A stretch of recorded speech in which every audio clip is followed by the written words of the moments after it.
the circulation.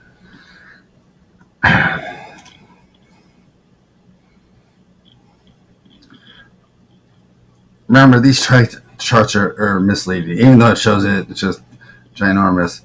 I mean, if you were back in this day, the chart looked like this. Oh, look, man, it hit. Actually, let me go to a price chart. It makes it a little easier to see.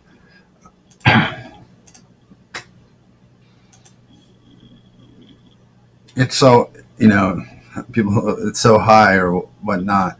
But like you see this little bump right here. Back in the day, we would look at this bump and go, holy, it hit $35.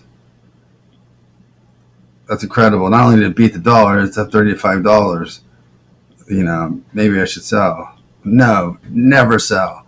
And back in, it was hard to get 500 Bitcoin. It was much more difficult. You definitely don't want to sell them. Okay, but let's back out of this just so you can see what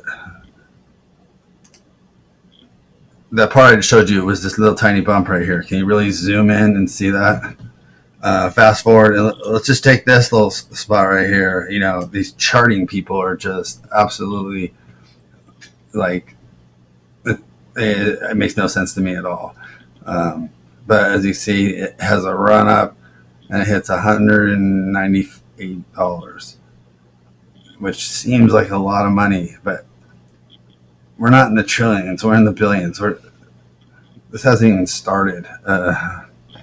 Me and my wife went to New York again and asked everybody around, and no one knows nothing. I mean, it's maybe at least the news. Before the news, people would just be like, you're high, just all this bad stuff, which was really great because I could bring my kids, to my parents and my family, and they just would really express how retarded, this Bitcoin electronic money. And as a contrarian, you want everybody to give you a thumbs down. And then you start looking, and when people agree, then you might want to think about leaving. But they got to see the whole thing from the beginning to now. The news is saying it might be a good story about you. I mean, can you imagine that it's on the news now? They're not. Before they're just saying it was the lamest thing ever, and now luckily my kids' personal wallets are just exploding. I mean, they could buy cars, they can buy whatever they want now, and that's just from saving up their Bitcoin. All right, so this is I'll show you what bump this is, just because I can't stand it. It's this little one right here. Look, can you zoom in right there? Okay, and the time passes on. People buy and sell, try to outdo the market. Oh man, look at that. And then it goes down to 250. This is the time that you'll see all my videos where I'm giving it to all the employees, everyone I can meet. It was Bitcoin, everything, because it hit 250 and it was going mainstream. So from 2 to 250, and then just hold on. Okay, so we go back again. This is just to shut these stupid charters up like this. Oh, look, now this is high. This is not high. This is this little bump.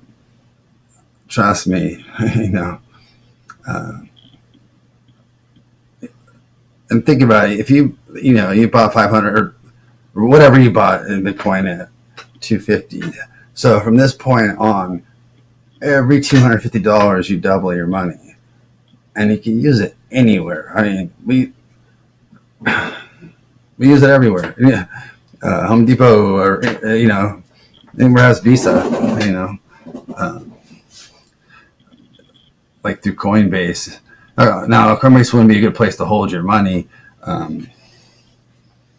You can place the cash, the Bitcoin, and then transfer it to your cold wallet or whatnot.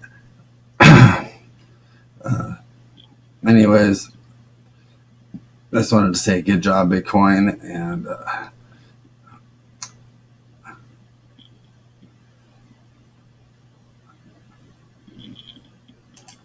it's late, so I should probably not even be talking right now. But when I just saw it broke 2,000, I'm like, oh my goodness, we should go throw a party or something.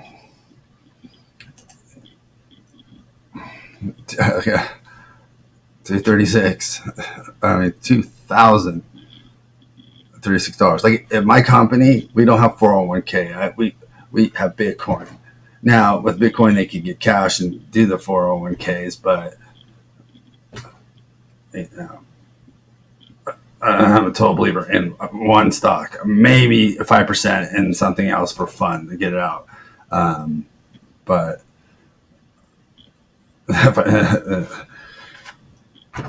you can't make money diversifying. You know, there's just no way. You can play for safe, but you can't. You know, we outperformed every single 401k at the company. I mean, everybody could just take years off, just by not doing anything. And no one could ever touch their money, ever. They could go to China, they could go to Japan. I could buy stuff from China right now and send money and skip all the bullshit, It's a beautiful thing.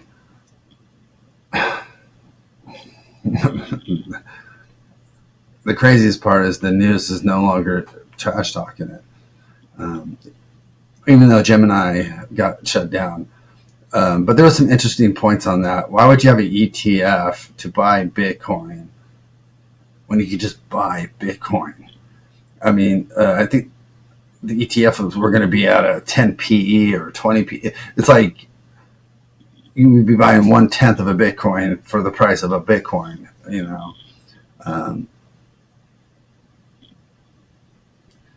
The only thing is that institutional traders can use it in their IRA, their 401k. But like in Japan, it's quickly a currency. There is no tax on it. You don't pay tax a dollar to yen or whatnot. You're just exchanging dollars. But right now, it's caught in that in the U.S. it's still kind of like an asset. Remember, even assets, like what it says, never sell. And you could skip the whole tax man, until you want to or whatnot. Buying and selling, I like his quote, if you buy, sell a lot, man, I want to be your broker, not your partner. In fact, that's why he moved to Omaha, because there's this thing that's built into us, to work and to be productive. And his quote was that it was like almost like, don't just sit there, trade, like get moving, when it's just the opposite. The more you trade, the worse it gets. It triggers everything. And the perfect time horizon for buying and selling a stock is never. Buy and hold indefinitely, unless everybody's getting it 30 times their PE or. Okay, so anyways, get out of here. Is there anything more that I'm missing? Oh, transactions per day, that's insane. 2 factors on everything. So even if you just want to use your mobile wallet, feel free. No one's hacking 2-factor. So you can even use Airbits and blockchain and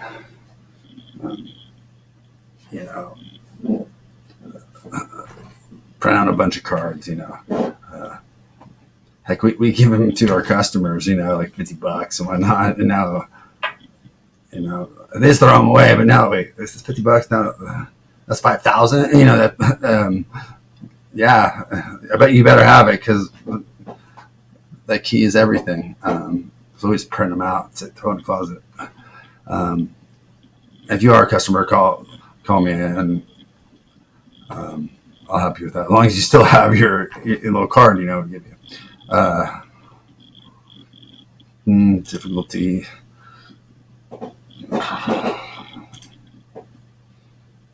This is Another graph for security. You know what a ledger is, right? A ledger is a book that chronologically has all your transactions. So your next transaction goes on top. And with Bitcoin, it goes back all the way to the beginning. So there's no fudging it. Another interesting point is Bitcoin doesn't actually move from like Japan to China. It never moves anywhere. It's nowhere. All you're doing is getting the keys to it. That's what that is a key. So even when you go over the border, you're not taking Bitcoin over the border. You just have the keys to the Bitcoin. And so it makes some interesting legal debates or whatnot. Anyways, I don't think anyone has to worry about that. The point is, you can now buy bigger chunks. You can buy 10 grand at a time. You don't have to buy 200 and work your way up. So it's a beautiful thing. We used the shift card through Coinbase. We had the first batch that came out. It was really great. It worked perfect. And now we're on our second one. Not only is it like it's a Visa, but you go to the movies, anything you charge, it beeps your phone. Hey, you just spent $10, on a candy bar. Every transaction, you know what I'm saying? So if it ever your phone beeps and you didn't charge something, instantly. I mean, it's better than why doesn't Visa do that? It works so great. So that's awesome. Anyways, peace out. Good job, Bitcoin.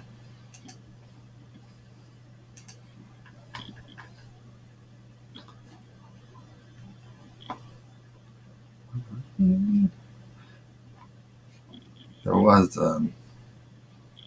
what was in the news today?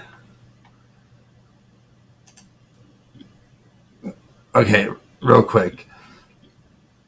Here's the problem with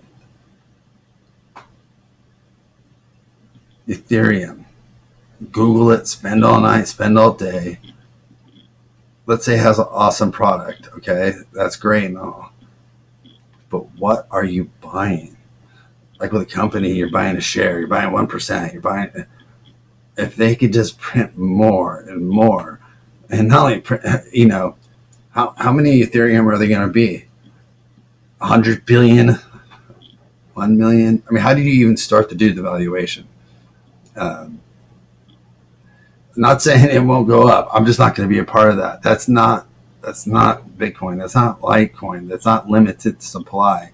That's bankers, I think, literally making a Ponzi scheme. They take a service that's really cool and they just, what value are you buying? So don't comment, say, hey, smart contracts. Well, I can buy a smart contract just by buying a little Ether and, get the smart contract.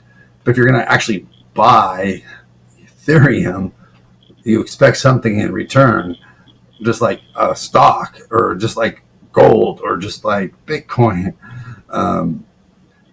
What in the hell? How many Ethereum are there going to be in the world? Just, you can Google anything. I'm trying to Google that, So no matter how high or whatever, I will never buy Ethereum until they could, have a consensus rule that's unchangeable and have some kind of limits of supply. Otherwise, it's just like Venezuela. They're just going to keep printing them and printing them. And people might still buy them, but there's no true underlying value holding it up. I could be wrong. I mean, I Googled it many times.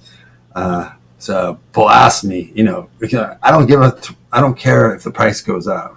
That's not investing. Price is what you pay, value is what you get. What am I getting in return? Am I getting 1% of the company? Am I getting one? How many are there going to be? So shoot me down if you know. All right.